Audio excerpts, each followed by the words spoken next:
ಪ್ರತಿ ವರ್ಷದಂತೆಯೂ ಕೂಡ ಈ ವರ್ಷವೂ ನಾಡಿನಾದ್ಯಂತ ಹಿಂದೂ ಮುಸ್ಲಿಂ ಭಾವೈಕ್ಯತೆಯ ಹಬ್ಬವಾದ ಮೊಹರಂ ಅನ್ನ ನವಲಗುಂದ ತಾಲೂಕಿನ ಹಾಲಕುಸುಗಲ್ನಲ್ಲಿ ವಿಜೃಂಭಣೆಯಿಂದ ಜರುಗಿತು. ಈ ಊರಿನ ವಿಶೇಷತೆ ಏನೆಂದರೆ ಊರಿನಲ್ಲಿರುವ ದೊಡ್ಡ ಮಸೂತಿ, ಸಣ್ಣ ಮಸೂತಿ ಹಾಗೂ ಬಂಡ್ರೋಳಪ್ಪ ಅಜ್ಜನ ಮಸೂತಿ ಎಂದು 3 ಮಸೀದಿಗಳಿವೆ. ಈ 3 ಮಸೀದಿಯ ದೇವರುಗಳು ಒಂದೇ ಕಡೆ ಸೇರುತ್ತವೆ.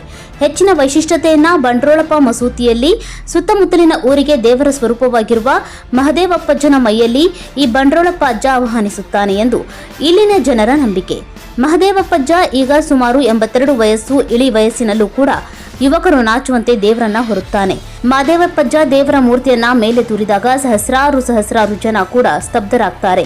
ಈ ವೈಭವವನ್ನು ನೋಡಲು ಶಾನ್ವಾಡ್, ಪಡೇಸೂರ್, ಅಳಗವಾಡಿ, ಬಳ್ಳೂರ್, ಜಾಲೂರ್, ಮೊರಬ, ತಿರ್ಲಾಪುರ, ಹಂಚಿನಾಳ ಹಾಗೂ ಸುತ್ತಮುತ್ತ ಊರಿನ ಸಹಸ್ರ ಜನರು ಭಾಗಿಯಾಗ್ತಾರೆ. ಈ ಸಂಭ್ರಮ ನೋಡಲು 2 ಕಣ್ಣುಗಳು ಸಾಲದು.